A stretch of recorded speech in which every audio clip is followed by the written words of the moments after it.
Дороти и ее муж Майкл расстались через несколько месяцев после рождения их сына Айдена. Разлука была трудной, так как пара не ладила друг с другом, что делало ситуацию с их малышом еще сложнее. К счастью, им удалось достичь соглашения, которое устраивало всех троих.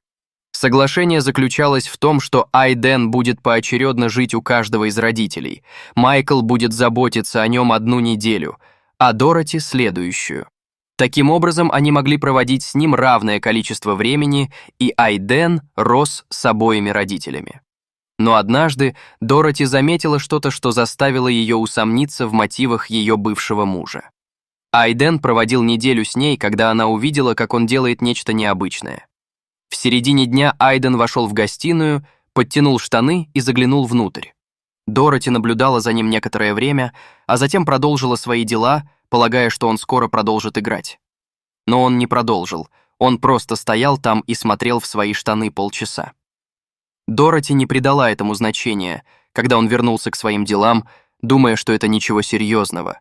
Но на следующий день это повторилось, и еще раз на следующий день, в течение всей недели, которую Айден проводил с матерью. Он останавливался и смотрел в свои штаны полчаса каждый день. Такое поведение было совершенно новым, и это заставило Дороти задуматься. Айден был любопытным мальчиком, возможно, это было связано с его возрастом, но он был очарован всем, что видел, и часто реагировал на это забавно. Дороти думала, что это могло быть связано с его любопытством, но когда это повторилось в следующий его визит, она решила осмотреть его на всякий случай. Дороти уложила Айдена и осмотрела его ноги, но ничего не указывало на то, что его что-то беспокоит. Факт, что она ничего не нашла, ошеломил Дороти. Должна быть причина, по которой Айден так смотрит. Это не могло быть просто совпадением, и любопытство заставило бы его двигаться дальше, как только он увидел бы то, что хотел. На следующий день это снова произошло, и снова около полудня, а именно в 12 часов 13 минут. Дороти задумалась, может ли это быть связано со временем, поэтому она проверила снова на следующий день ровно в 12 часов 13 минут. Айден вошел в гостиную, подтянул штаны и заглянул внутрь. После того, как Айден вернулся к своему отцу, Дороти посетила ее подруга Оливия. Дороти все еще пыталась понять, что происходит с ее сыном, и упомянула его странное поведение подруги.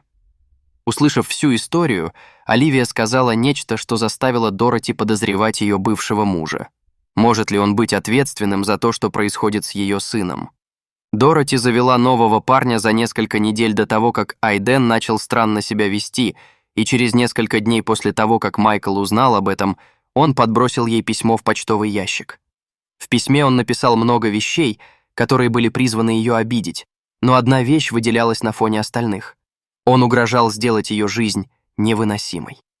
Дороти задумалась, может ли это быть причиной, по которой Айден ведет себя так, как он ведет. Научил ли его отец делать это, чтобы она была в постоянном состоянии беспокойства? Или тут было что-то большее? Может ли быть, что он использует их сына для шпионажа за ней? Дороти не хотела в это верить, но Майкл действительно казался очень ревнивым к ее новому парню и уже однажды выказывал свое недовольство. Чем больше она об этом думала, тем более реалистичной казалась идея шпионажа. Дороти работала на полставки и возвращалась домой чуть раньше полудня. Айден начинал странно себя вести в 12 часов 13 минут, к этому времени она уже была дома, и Майкл знал это. Уверенная, что Майкл спрятал записывающее устройство или чип в одежде Айдена, она предположила, что именно поэтому он смотрит в свои штаны каждый день в одно и то же время. Но была ли она права?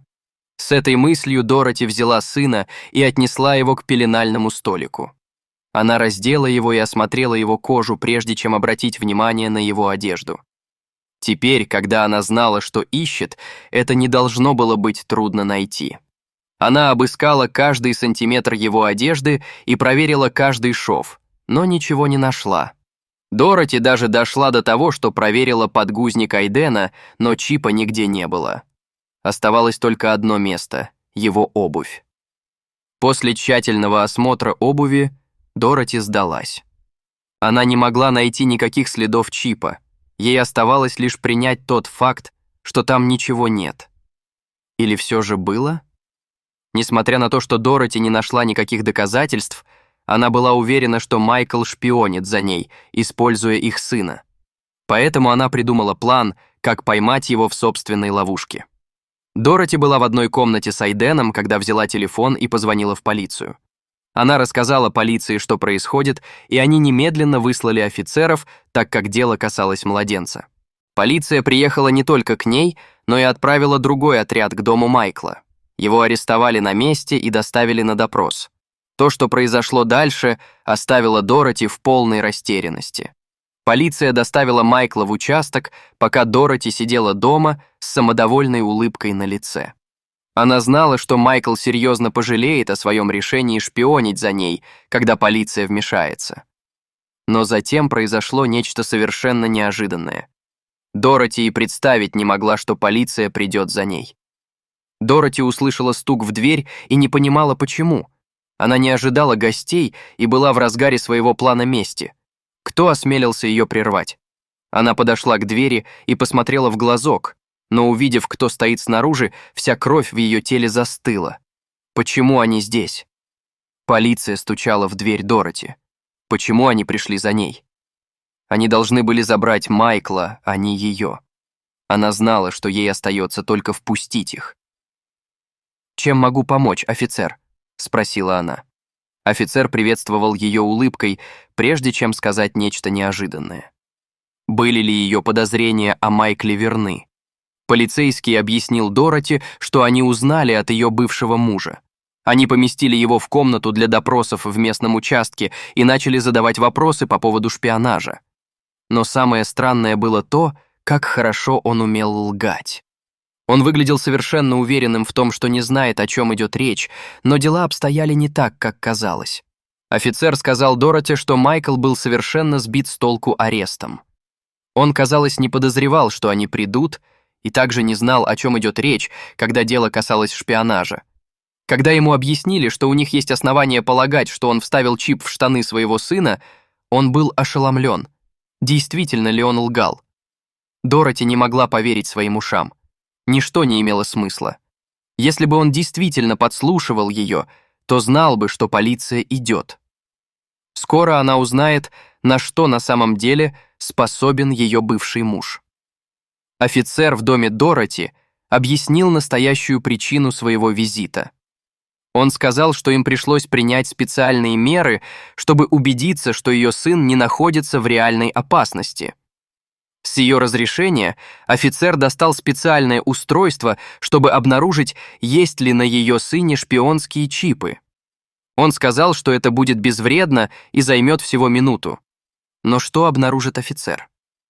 Офицер поприветствовал маленького Айдена и спросил, можно ли его осмотреть. Айден засмеялся и охотно согласился, ведь для него это была просто игра. Офицер тщательно осмотрел Айдена с помощью сканера. После 5 минут поиска он сделал невероятное открытие. Офицер посмотрел на Дороти, которая с нетерпением ждала результата. Офицер покачал головой и сказал, «Ну, это хорошие новости. Я не могу найти ничего на вашем сыне». Но для нее это не обязательно были хорошие новости. Действительно ли не было причин для беспокойства? Или Майкл был умнее, чем она думала? Офицер покинул дом Дороти и сказал, что сообщит ей о любых новых подробностях.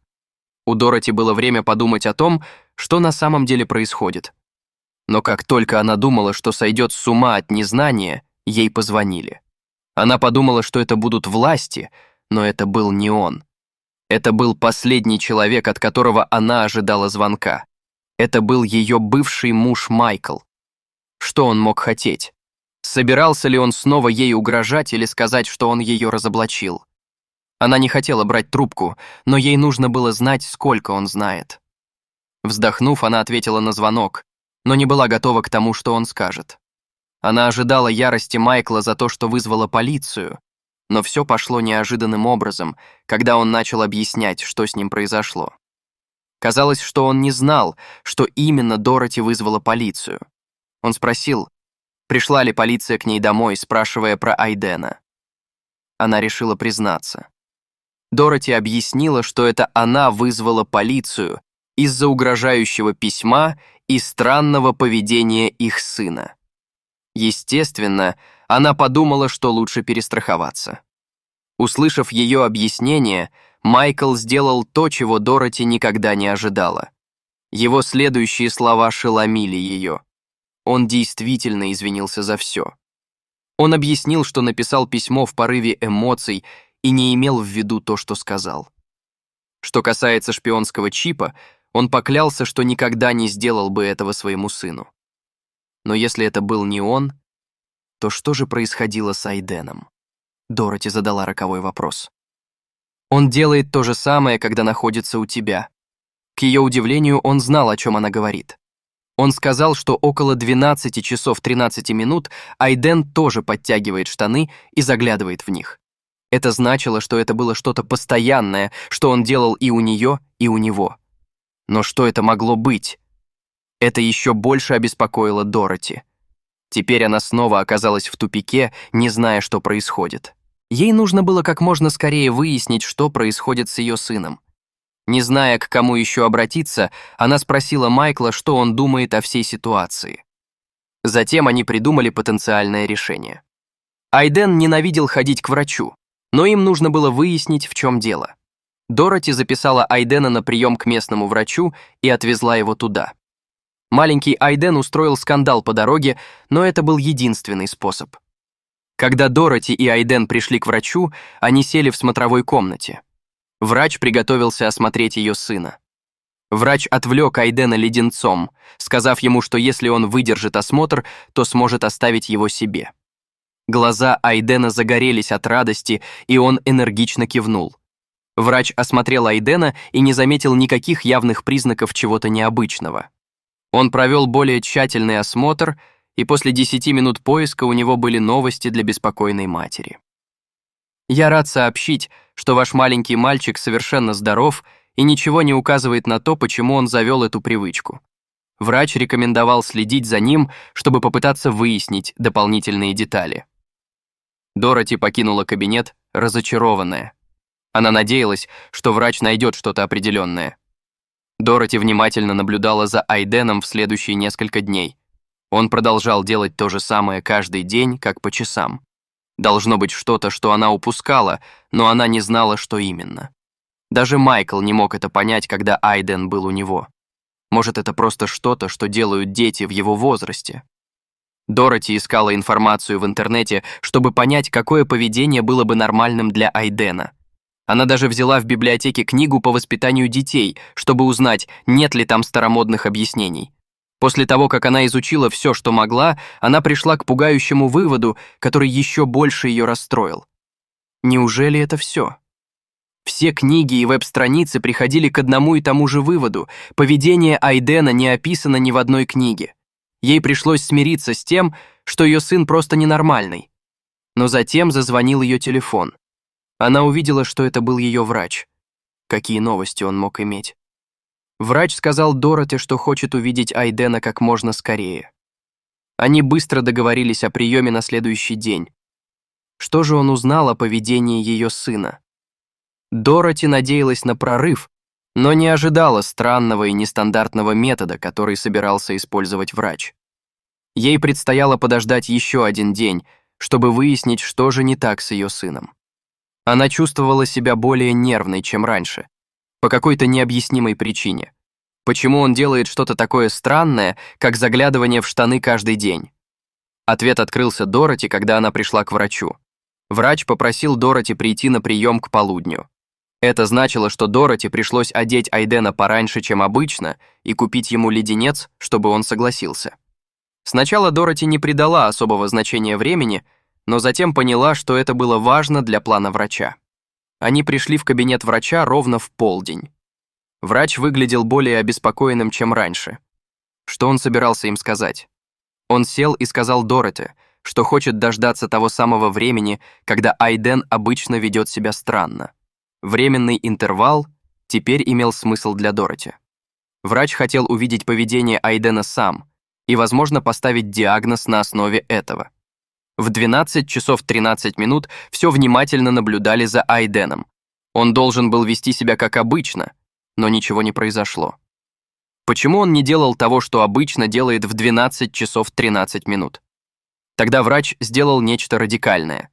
Врач встал и подошел к другой стороне комнаты. К удивлению Дороти, он включил радио и спросил ее любимую радиостанцию.